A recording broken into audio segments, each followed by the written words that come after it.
What is your process for manifesting? Because you seem like a powerful manifester.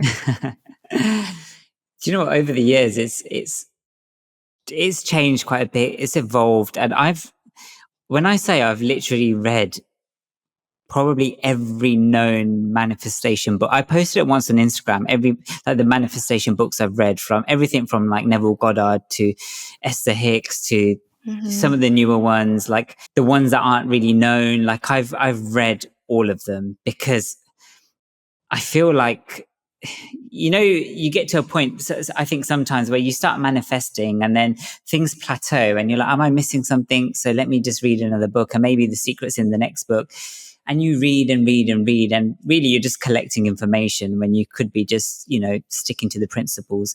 And in theory, like, manifestation really is simple. Everyone just has, I suppose, a different modality, a different way of teaching it. But my two key practices for manifestation, one of them is visualization. It always works. And the way I do it is I do it at night. So just before I sleep, I just rehearse the scene, and I just continue rehearsing that scene, initially through my senses. So I try to evoke, every single, like, my taste, sound, depending on what the scene is. And I just continue to replay it over and over again. And I actually think it's a great way of falling asleep, because your mind kind of gets exhausted doing it over and over again. But every time I've done that, I've always seen things come to fruition. And alongside that, I have a vision board. So that just really primes my mind to seek opportunities that will help me lead, help me towards the goal. Again, I can't, name the number of things that have eventually manifested off my vision board. So I'm constantly updating it. I'm refreshing it with new goals. But the second thing that really has helped me is writing your goals down. And I did this thing where I would write a goal down. And this is when I had no money in my bank account. So when I left my corporate job, usually I would say to people is take a calculated risk. So, take the risk, but make sure you've got enough of a buffer that you'll survive, especially when it's you've got financial responsibilities. But I did the complete opposite to that, because I suppose I'm just a bit of a risk taker. And there's a point where I didn't really have much money in my account. But I would write a figure out in my notepad, and I'd write it out every single day. Like, I would just write the same, and it was a really random figure, and I would just write it out every single day. And this was like it started as a 5-figure number, because I didn't have literally anything in my account. And then I changed it to a 6-figure number. And I kid you not, there was one day I looked into my account and I saw a number, and I was just like, why does this look so familiar? And this was like years later. Yeah. I was like, why does this look so familiar? I was like, is this the number I wrote in my notepad?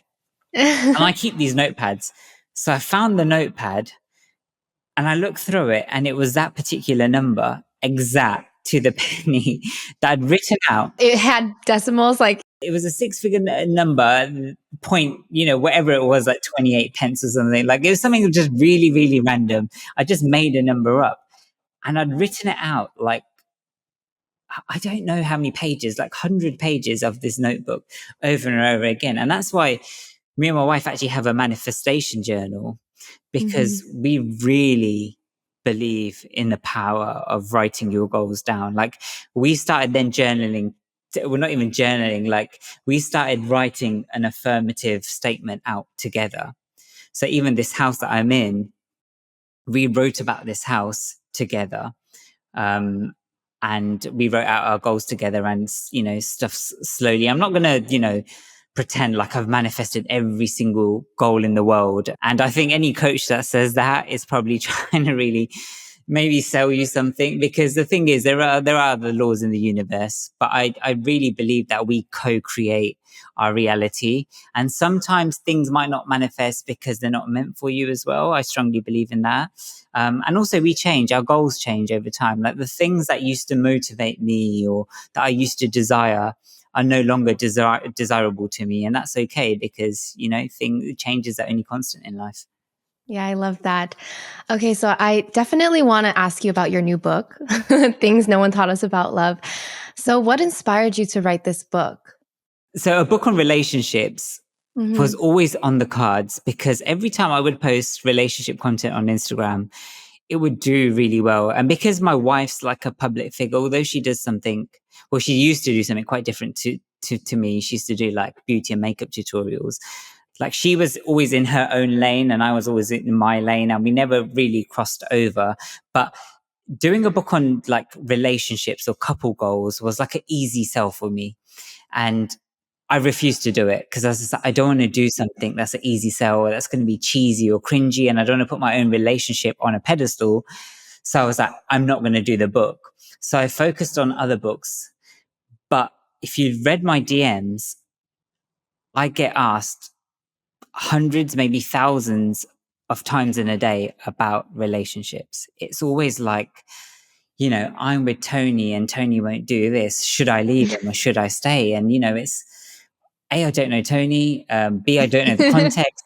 And C, the Yeah. decision is yours to make. So how can I help you make that decision? I can teach you what I've learned about love and relationships based on my own relationship, not just with my wife, but with my friends and family, and also my spiritual learnings around love as well. Because I've read a lot of books on love and relationships, but I find that they're either from like a psychological perspective, and I think that's really helpful, or they're purely spiritual. And it's kind of like, how do the two meet? Because we're souls having this kind of like physical experience. So how does this idea of unconditional love, for example, play out in theory? Because does it mean that we just tolerate, narcissism or abuse? Surely not. So, I really wanted to answer the most frequently asked questions I was receiving on social media, but also kind of trying to iron out some of the discrepancies and the conflicts that I saw a lot online and on blogs or within other books as well. Yeah. So, what's one of the concepts in this book that you're most proud of? Like, if there's one piece that you wish everyone knew, or maybe something that's different from the books that you've read about relationships in the past. Sure. Yeah. I think it's the idea that love is a state of being and relationships are a state of doing. So Eckhart Tolle, again, an Mm, amazing teacher. love him. And Hmm. I love how he talks about the concept of presence and awareness. And, some people call it loving awareness, because, I follow kind of like a non-dualistic school of thought. And we talk about ourself or our true nature. And our true nature is essentially consciousness. And consciousness radiates light and love. And that's where you get this idea of love and light from. Um, but even those ideas of love and light are human concepts, they're egoic concepts. It's our way of understanding something that's beyond the mind. And I wanted to show people that actually the love that you're seeking outside of yourself is you, it's your nature. It's almost like the material nature of all things in this world. Everything comes, or everything's born of source, and that source is pure love. It's almost like, take gold, for example. If love was gold, the physical world, the manifestation of this physical world, you get jewelry or other things that are made of gold, is just the form version of gold. In the same way, everything in this world is the form version of love. And I think putting that idea out into the world and having maybe a somewhat commercial book speak about something like that, something some people would consider woo woo, would be, I suppose, almost like, I suppose some publishers would be like, no, don't put that out there because it's not commercial enough. It's too spiritual.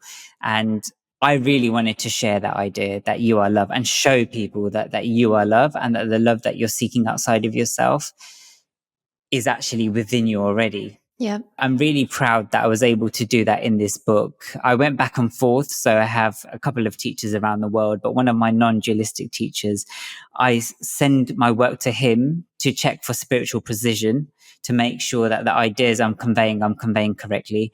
And I also then send things to my wife, so I can ensure that the ideas are accessible.